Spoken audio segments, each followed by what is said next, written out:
Hello friends, ನಾನು ನಿಮ್ಮ ತೋಟದ ಮನೆ ಶ್ರೀಧರ್. ನಾನು ಹೊಲ್ದ ಹತ್ರ ಬಂದೆ.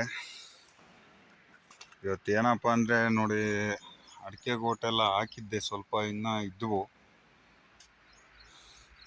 ಈ ಕಡೆ ಅವೆಲ್ಲ ಕಿತ್ಕೊಂಡಿದ್ದೀನಿ, ಇನ್ನೂ ಹುಟ್ತಾವೆ ಕೆಲವು. ನೋಡಿ, ಈ ಹುಟ್ಟಿರೋನ ಹಾಕ್ಬೇಕು. ಇನ್ನು ಪ್ಯಾಕೆಟ್ ಮಾಡಿದ್ದವೆಲ್ಲ ಖಾಲಿ ಆದವು, ಎಲ್ಲ ನಾಟಿ ಹಾಕಿದ್ದೀನಿ. ಆ ಕಡೆ ಈ ಖಾಲಿ ಆಗ್ಬಿಟ್ಟವ. ಈಗ ಮಣ್ಣು ತುಂಬ ಕವರ್ ತಂದಿದ್ದೀನಿ. ಮತ್ತೆ ಒಂದು 10 kg ಕವರ್ ತಂದು ತುಂಬೋಣ ಅಂತ ಬಂದೆ. ನೋಡ್ರಿ, ಇದೆಲ್ಲ ಮಣ್ಣೆಲ್ಲ ಯಾವ ರೀತಿ ಬಿಟ್ಕೊಂಡಿದ್ದೀನಿ ಅಂತ. ಈ ರೀತಿ ಎಲ್ಲ ಕೋಲ್ಗುದ್ಲಾಗ ಇದು ಮಾಡ್ಕೊಂಡೆ. ಹುಲ್ಲು ಬೆಳೆದ್ಬಿಟ್ಟೈತೆ ಕಡೆಗೆ. ಇಷ್ಟು ತುಂಬಿದ್ದೀನಿ, ಇನ್ನೂ ತುಂಬಬೇಕು. ಮಣ್ಣೇನೋ ಬೇಜಾನೈತೆ, ತುಂಬಕ್ಕೆ ಯಾರೂ ಸಿಗಲಿಲ್ಲ. ಆಗಲಿ ಅಂತೇಳಿ ನಾನೇ ತುಂಬೋಣ ಅಂತ ಬಂದಿದ್ದೀನಿ. ನೋಡಿರಿ, ಚೀಲದಾಗ ಕವರ್ ಅವೆ. ಇವು ಕವರು ಯಾವ ರೀತಿ ತುಂಬ್ತೀನಿ ಅಂದರೆ, ಈ ಪೈಪ್ ಈ ರೀತಿ ಕಟ್ ಮಾಡ್ಕೋಬೇಕು. ಈ ಪೈಪ್ ಕಟ್ ಮಾಡ್ಕೊಂಡ್ರೆ ನೋಡಿ, ಮಣ್ಣು ಪೈಪ್ ಈ ಥರ ಬರುತ್ತೆ. ಈ ಥರ ಬಂದಿದ್ದನ್ನ ಒಂದೇ ಕೈಯಾಗಿ ವಿಡಿಯೋ ಮಾಡ್ಕೊಂಡು ಒಂದೇ ಕೈಯಾಗಿ ತುಂಬ್ತಾ ಇದ್ದೀನಿ. ಇರಲಿ,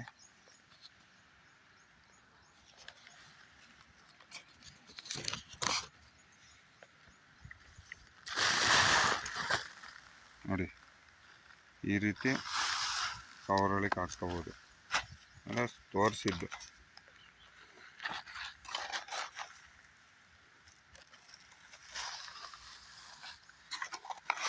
ತುಂಬೋದಕ್ಕೆ ಚೆನ್ನಾಗೈತೆ. ಇದು ನಾನು ಮಾಡಿರೋ ಐಡಿಯಾ.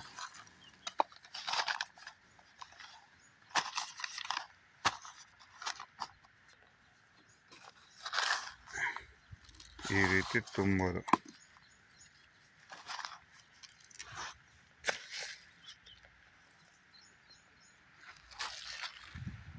ಇಷ್ಟು ತುಂಬಿದ್ದೀನಿ, ಇನ್ನೂ ತುಂಬಬೇಕು. ಮಣ್ಣು ಯಾವ್ಯಾವ ರೀತಿ ಮಣ್ಣು ನೋಡ್ಕೋಬೇಕು ಅಂತ ಹೇಳಿದ್ದೆ ಅಲ್ವಾ ನಿಮಗೆ, ತೋರಿಸ್ತೀನಿ ಬನ್ನಿ.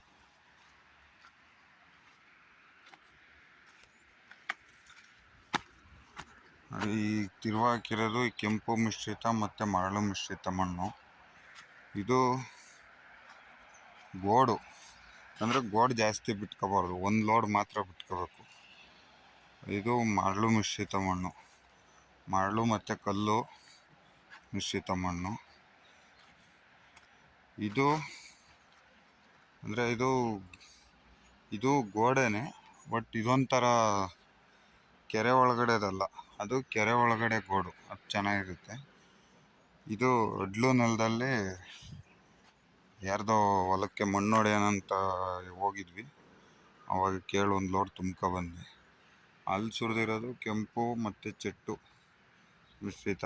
ಅದೇನು ಬೇಡ ಅಂತೇಳಿ ಅದು ಸಪ್ರೇಟು ಸುರಿದಿದ್ದೀನಿ, ತೋಟಕ್ಕೆ ಹಾಕೋಣ ಅಂತ. ಇದೆಲ್ಲ ಹೊಡೆದಿರೋದೆಲ್ಲ ಮಿಕ್ಸ್ ಮಾಡಿಬಿಟ್ಟು ತೋಟಕ್ಕೆ ಹಾಕ್ಬೇಕು. ಅದು ಇಲ್ಲಿ ಮುಂಚೆ ಹೊಡೆದಿದ್ದೆಲ್ಲ ಹಂಗೆ ಕೆಟ್ಟೋಗ್ಬಿಟ್ಟೈತೆ, ತರಗು ಎಲ್ಲ ಬಿದ್ದು.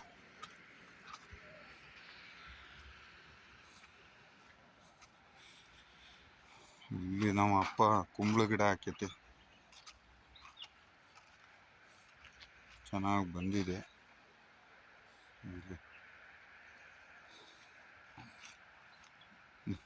ಇಲ್ಲಿ ಕೊತ್ತಂಬರಿ ಸೊಪ್ಪು ಚೆಲ್ಲೈತೆ ನೋಡ್ರಿ. ಇದಕ್ಕೆ ಯಾವ ಗೊಬ್ಬರನೂ ಹಾಕಿಲ್ಲ, ಸುಮ್ಮನೆ ಬೀಜ ಹೆಚ್ಚಾಡೈತೆ. ಏನು ಚೆನ್ನಾಗಿ ಬಂದೈತಿ, ಘಮ ಘಮ ಅಂತೈತಿ. ಇಲ್ಲಿ ಸಬ್ಸಿಗೆ ಸೊಪ್ಪು, ಇಲ್ಲಿ ಮೆಣಸಿನ ಗಿಡ ಹಾಕ್ಬೇಕು ಅಂತ ತಂದು ಇಲ್ಲಿ ಇಕ್ಕೈತೆ. ಗೈ ಕೊಡು ಅಂತ ಐತೆ, ಗೈ ಕೊಟ್ಟಿಲ್ಲ ಇನ್ನು, ಗೈದ್ರೆ ಆಗ್ತೈತೆ.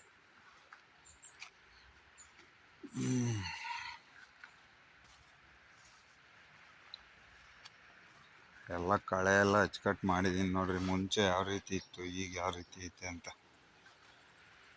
ಕಳೆ ಎಲ್ಲ ಅಚ್ಚುಕಟ್ಟು ಮಾಡಿರೋದಕ್ಕೆ ಚೆನ್ನಾಗಿ ಕಾಣ್ತಾವೆ ಗಿಡ. ಈಗ ಅಂದರೆ ಸೀಮೆ ಗೊಬ್ಬರ ಏನೂ ಹಾಕಿಲ್ಲ, ಆರ್ಗಾನಿಕ್ಕಾಗಿ ಬೆಳೆದಿದ್ದೀನಿ. ನಾನು ಹೇಳಿನಲ್ಲ, ಮಣ್ಣು ಆ ರೀತಿ ಎಲ್ಲ ಮಣ್ಣುಗಳು ಹಾಕಿ ಬೆಳೆದಿರೋದು. ಸೀಮೆ ಗೊಬ್ಬರ ಹಾಕಿದ್ರೆ ಫುಲ್ಲು ಕಪ್ಪು ಕಾಣ್ತವೆ, ಅಂದರೆ ನೋಡೋಕೆ ಚೆನ್ನಾಗಿ ಕಾಣ್ತವೆ ಅಷ್ಟೇ, ಬಂಡವಾಳ ಏನೂ ಇರೋಲ್ಲ. ಸಿಟಿಯಾಗಿ ಕೂತ್ಕೊಂಡು ಆಫೀಸ್ ಮುಂದೆ ಕೆಲಸ ಮಾಡ್ದಂಗೆ. ಅಂದರೆ ಎಲ್ಲರೂ ಅದೇ ರೀತಿ ಇರೋಲ್ಲ, ಕೆಲವರು ಬಲಿಷ್ಠವಾಗಿರ್ತಾರೆ, ಕೆಲವರು ಕೆಲಸ ಏನು ಮಾಡದೆ ಆಫೀಸ್ ಹೋಗಿ ಅವ್ರಿಗೆ ಬೇರೆ ವಿಧಿ ಇಲ್ಲ. ಹಳ್ಳಿ ಕಡೆ ಆದರೆ ಎಲ್ಲ ಕೆಲಸನೂ ಮಾಡ್ಬೋದು. ಕೆಲವರು ಹಳ್ಳಿನಲ್ಲೂ ಸೋಂಬೇರಿಗಳವ್ರಿ, ಏನೂ ಕೆಲಸ ಮಾಡಲ್ಲ, ಬೆಳಿಗ್ಗೆ 8 ಗಂಟೆ ತನಕ ಮಲ್ಕೊಳೋದು, ಈ ಥರ ಇರ್ತಾರೆ. ಅಂಥವ್ರಿಗೆ ಏನು ಮಾಡೋಕ್ಕಾಗಲ್ಲ.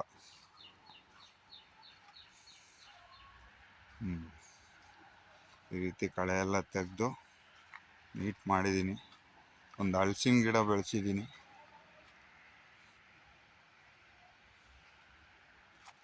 ಎಲ್ಲಾದರೂ ಅಲ್ಲಿ ಆ ಕಡೆ ಹಳ್ಳದ ಸೈಡ್ ಹಾಕೋಣ ಅಂತ ಬೆಳೆಸಿದ್ದೀವಿ. ಮೊನ್ನೆ ಗಾಳಿ ಮಳೆಗೆ ಮುರಿದೋಗ್ಬಿಡ್ತು ನಮ್ಮದು ದೊಡ್ಡ ಮರ, ಹಾಗಾಗಿ ಬೆಳೆಸಿದ್ದೀನಿ.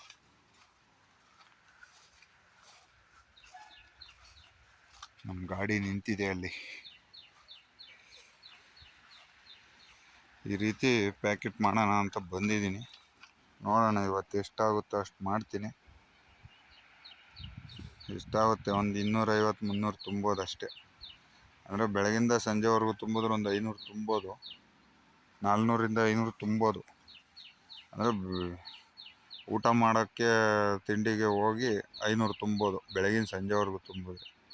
ನಾನು ಸ್ವಲ್ಪ ಹೊತ್ತು ತುಂಬಿಟ್ಟು ಸ್ವಲ್ಪ ಹೊತ್ತು ಸುಧಾರಿಸ್ಕೊಂಡು ತುಂಬೋದ್ರಿಂದ ಒಂದು 300 ತುಂಬ್ತೀನಿ. ನನ್ನ ಟಾರ್ಗೆಟು ಅಷ್ಟಿದೆ. ನೋಡೋಣ. ಓಕೆ, ನೆಕ್ಸ್ಟ್ ವೀಡಿಯೋದಾಗ ಹೇಳ್ತೀನಿ ಅಡಿಕೆ ಸಸಿ ಎಲ್ಲ ಯಾವ ರೀತಿ ಬೆಳೆಸಿದ್ದಾದಮೇಲೆ ಅದನ್ನು ಯಾವ ರೀತಿ ಪೋಷಣೆ ಮಾಡಬೇಕು ಅಂತ, ಯಾವ್ಯಾವ ಗೊಬ್ಬರ ಹಾಕಬೇಕು, ಬಟ್ ಆರ್ಗ್ಯಾನಿಕ್ಕಾಗಿ ಹೇಳ್ತೀನಿ. ಓಕೆ ಫ್ರೆಂಡ್ಸ್, ಬಾಯ್.